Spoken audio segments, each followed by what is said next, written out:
I'm sorry in advance if you don't understand my English. I try to improve every day, but it's difficult for me.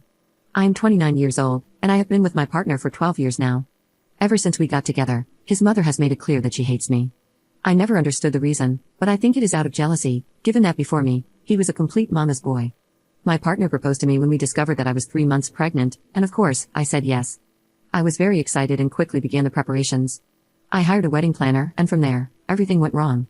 My mother-in-law told everyone that I was a bad woman for not taking care of my own wedding and that I was tying up her son with a pregnancy. She planted in everyone's mind that I was a lazy and irresponsible woman. We have a shared savings account and have been able to save a lot over the years, so we both paid for the wedding since we have been together for so long. We always said that if we ever separated, we would split the account in half. Now that we were going to get married and have a baby, we used it for planning. However, my mother-in-law insisted that the tradition is for the bride's father to pay for the wedding. Since I don't have a father, she argued that I should take care of the expenses. My fiancé told her that this idea was stupid and that she should stay out of our finances. He made it clear that he wasn't asking her for money. Despite my boyfriend threatening not to invite her to the wedding, my mother-in-law continued making comments like that. Everything collapsed when I tried some dishes from the banquet and realized that they contained nuts and other ingredients to which I am allergic to, even though I swear I had reported my allergies to the coordinator. I ended up in the emergency room, but luckily nothing happened to my baby. My boyfriend asked the organizer for an explanation, and it turns out he never received my list of allergies. We communicated by email, and we kept everything saved on a document containing all that information before we sent it to the coordinator, but when the coordinator got the document, it was missing all the things I was allergic to. My husband has the document saved on his mother's computer, which was our old computer. My husband didn't hesitate and immediately accused her of it.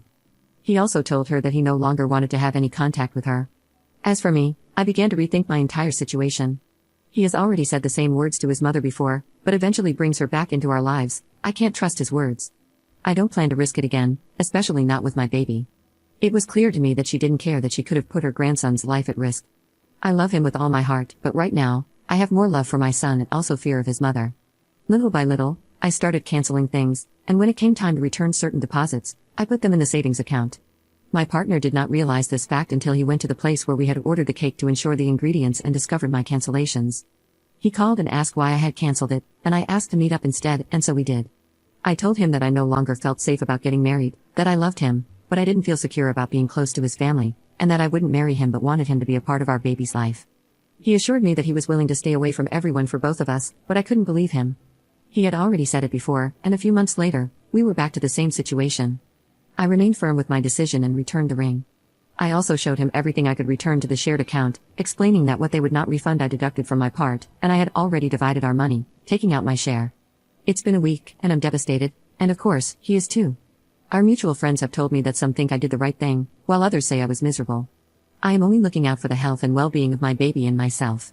His mother started spreading the rumor that it was my ex who broke up with me when she discovered that my son was not hers, and as a result, I have received comments calling me some really nasty and derogatory names. Edit. I'll share 3 instances of what my mother-in-law did, how my ex reacted, and how long it took for him to let her back into our lives. These events will not follow chronological order, but rather from least serious to most serious. First, my mother-in-law paid a mutual acquaintance of mine to tell my boyfriend that I was cheating on him. She took advantage of the fact that I was visiting my native country, Chile, for national holidays. Initially, my boyfriend believed the friend, but when he asked for strong evidence and they had nothing, they had to change their strategy, claiming that I had forced them to eliminate everything. When I returned, my boyfriend didn't say anything to me for a month. During that time, he acted strange, was controlling, and even checked my phone. This was the final straw, and I asked him for explanations. He didn't want to provide any, but his sister told me everything. Due to the mistrust, I broke up with him and didn't speak to him again for 6 months. After he apologized to me and showed that he had kept his mother and my friend away from him, we got back together. Almost 4 months later, he told me that his mother had apologized to both him and me and wanted us to visit her. I never received a direct apology, she only apologized to her son. Second, a few years ago, I had an accident that left me with a scar resembling a cesarean section scar. One day at her house, we went into the pool, and she saw my scar. From that point on, she kept insisting that I had a son. She asked, where was my son, and suggested, surely you abandoned him. She even went so far as to say, surely he belonged to a married man, and that's why you didn't say anything. Now you want to turn my poor son into a stepfather. Despite my explanations, she kept pushing her accusations, and feeling frustrated, I left her house. My boyfriend later told me that I was rude for leaving his mother talking to herself. I then told him that if he wasn't going to defend me, it would be better for us to break up. Although he didn't want to end things, he eventually spoke to his mother to stop her from spreading false accusations, but she had already told everyone that I was a dirty woman trying to make her son a stepfather. My boyfriend claimed he stopped talking to his mother, but 2 weeks later, when I returned from work, he was in the bathroom, and his mother was rummaging through my drawers. When I confronted her, she demanded to see photos of my son. I told her to leave, and she started swinging at me. My boyfriend emerged from the bathroom and witnessed his mother calling me a number of derogatory names while getting physical with me. He eventually kicked his mother out of the house. A month passed, and out of nowhere, he told me to get ready, saying, "Let's go out." When I asked where we were going, he said to a restaurant to celebrate his mother's birthday. And lastly, this incident occurred when we were together for 2 years. I had shared several occasions at his mother's house, but never for Christmas. During that dinner, each dish contained 1 or 2 ingredients that triggered my allergies. I couldn't eat anything, and I practically had to force myself not to eat. Fortunately, I realized it before trying anything, just before putting the food in my mouth. She was aware of my allergies, but she pretended not to know. My boyfriend supported me that time and left the dinner with me. The next day, his mother went to his house complaining about why he left. It was the first time my mother-in-law confessed that she had never loved me, that she hated me, and she admitted that she did it with the intention of seeing if I would get a reaction. My partner kicked her out of the house and didn't speak to her again for an entire year. Later on, the lady faked that she had a heart attack and he allowed her back into his life. I found out years later that it was fake because my sister-in-law told me. Update 1. Thank you everyone for your comments and advice. It's been almost 2 months since my mother-in-law tried to poison me while I was pregnant with her grandson, and a few things have happened. My mother-in-law continued to spread rumors that I cheated on her son and that my baby was not her grandson. I was fed up, and I asked my ex to come forward and refute everything his mother said, but he didn't do it.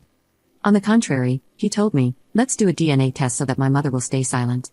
I told him that I would not cater to her demands, and that if he wasn't going to defend me and his son, he'd better not even consider himself the father of my baby. Not even this made him react, so I blocked him and decided to consult with a lawyer regarding the issues of custody and parental rights. After that discussion, I had a really calm couple of days. The accusations simply stopped, and many people who were accusing me apologized. For a moment, I believed that my ex had come to his senses and defended me. However, the peace ended quickly. Last week, my mother-in-law entered my apartment, where she had previously lived with her son before we separated. She entered without my permission, and I don't know how or when, but she had a key. She stole my baby's ultrasounds and all my medical records from my house. Fortunately, I caught her just as she was running away from my apartment. I confronted her, and she tried to justify her actions by claiming that the ultrasounds also belonged to her son. When I asked her to return what she had taken from my house, she started yelling at me, saying I was taking her grandson away from her. I reminded her that she had tried to unalive her grandson and had disowned him. That's when the confrontation turned physical, and my neighbors came out when they heard the screams and defended me. One of them called the police soon after. I reported her for the burglary and physical altercation, and I also tried to report her for the poisoning. When they arrested her, they discovered that she had also stolen my passport and money. She tried to justify her actions by saying she was afraid that I would flee the country with her grandson.